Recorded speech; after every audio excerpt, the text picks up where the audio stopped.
ఈరోజు ఎమ్మెగనూరు జిల్లా సాధన committee JAC ఆధ్వర్యంలో 3వ రోజు రిలే నిరాహార దీక్షలు విజయవంతంగా పూర్తి చేసుకున్నాము. ముఖ్యంగా ఎమ్మెగనూరు ప్రజానికానికి అదేవిధంగా 5 నియోజకవర్గాల ప్రజానికానికి ఒకటే తెలియజేస్తున్నాం. మేము ఏ స్వార్థంతోనూ ఉద్యమాలు చేయడం లేదు. ఆదోని జిల్లాగా ప్రకటించేంత వరకు కూడా వేచి చూసాం. కానీ ప్రభుత్వం ఏం చేసింది? 2 మండలాలుగా డివైడ్ చేసింది తప్ప జిల్లా చేయలేదు. కాబట్టి మేము తక్షణమే ప్రభుత్వం ఏదైతే ఆలోచించి వెనక్కిపోయిందో ఆ అర్హతలన్నీ కూడా ఎమ్మెగనూరుకి ఉన్నాయని చెప్పేసి ఈరోజు ఉద్యమాలకి పూనుకున్నటువంటి పరిస్థితి.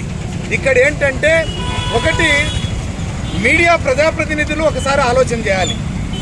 ఈ ఉద్యమం అనేది న్యాయమైన డిమాండ్లతో కూడుకున్నదా లేదా, ప్రజలకి అవసరమా కాదా అనేటువంటి ఒక విషయాన్ని ఆలోచన చేయాలి.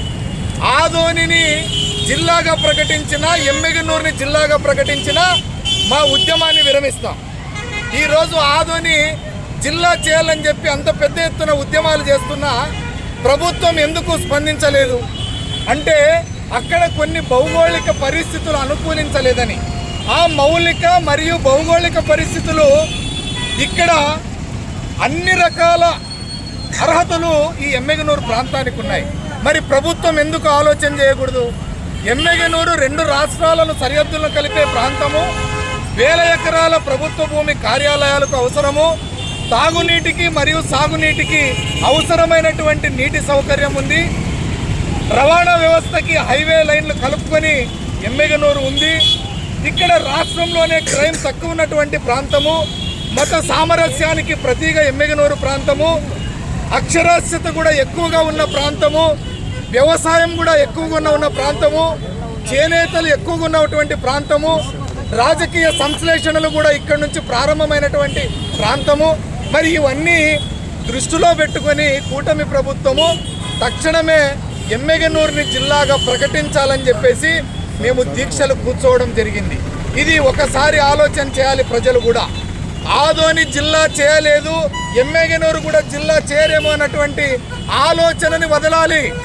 ఎందుకంటే ఇక్కడ భవిష్యత్తు మారాలన్నా, ఇక్కడ వలసలు ఆగాలన్నా, రైతులు బాగుపడాలన్నా, భవిష్యత్తు బాగుండాలన్నా ఎమ్మెగనూరు జిల్లా కావాలని చెప్పేసి ఈరోజు మా ప్రాణత్యాగానికి సిద్ధమై ఈ యొక్క త్యాగాలకు పూనుకున్నామన్న విషయాన్ని మీరు గుర్తుపెట్టుకోవాలి. కాబట్టి రాబోయే రోజుల్లో సహకరించినా సహకరించకపోయినా మా ఉద్యమ తీవ్రత ఎలా ఉంటుందో ఖచ్చితంగా రాజకీయ పార్టీలకు చూపిస్తాము. ఖచ్చితంగా ఎమ్మెగనూరు జిల్లాని సాధించుకుంటామని మేము ముక్త కంఠంతో జేఏసీ తరపు నుంచి తెలుపుతూ సెలవు తీసుకుంటున్నాను. నా పేరు సి రంగయ్య, నేను జేఏసీ నాయకులు.